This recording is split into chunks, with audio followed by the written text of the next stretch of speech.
ICC विश्वकप league 2 अन्तर्गत नेपालले आज आइतबार आफ्नो 15औं खेल खेल्दैछ।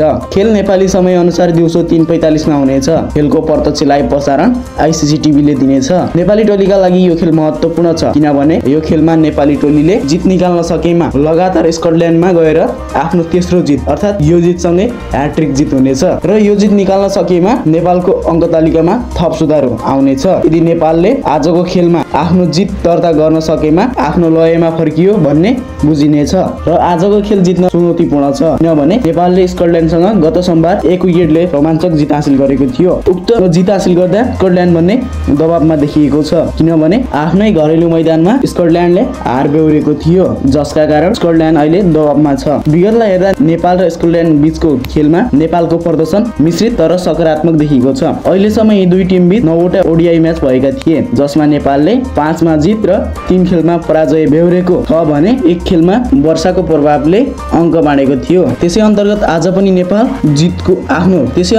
पनि नेपाल जित आफ्नो नाममा दर्ता गर्न चाहन्छ तर सहज भने हुने छैन। हाल स्कटल्यान्ड आफ्नो अङ्क तालिकाको 4थो नम्बरमा छ। स्कटल्यान्डले हालसम्म जम्मा 17वटा म्याच खेलेर 20वटा अङ्क जोड्न सफल भएको छ जसमा स्कटल्यान्डले 17 म्याच मध्ये 9 खेलमा जित र 6 खेलमा हार सँगै 2 खेलमा अङ्क बाँडेको छ। त्यस्तै नेपाल भने अङ्क तालिकाको 7औं स्थानमा छ जसमध्ये नेपालले हालसम्म 14 म्याच खेलेर 10 अङ्क जोड्न सफल भएको छ जसमध्ये 4 खेलमा जित र 8 खेलमा हार सँगै 2 खेलमा अङ्क बाँडेको छ। त्यस्तै नेपालले आजको खेलमा आफ्नो जित हासिल गर्न सकेमा अङ्क तालिकामा 2 अङ्क जोड्न सफल हुनेछ।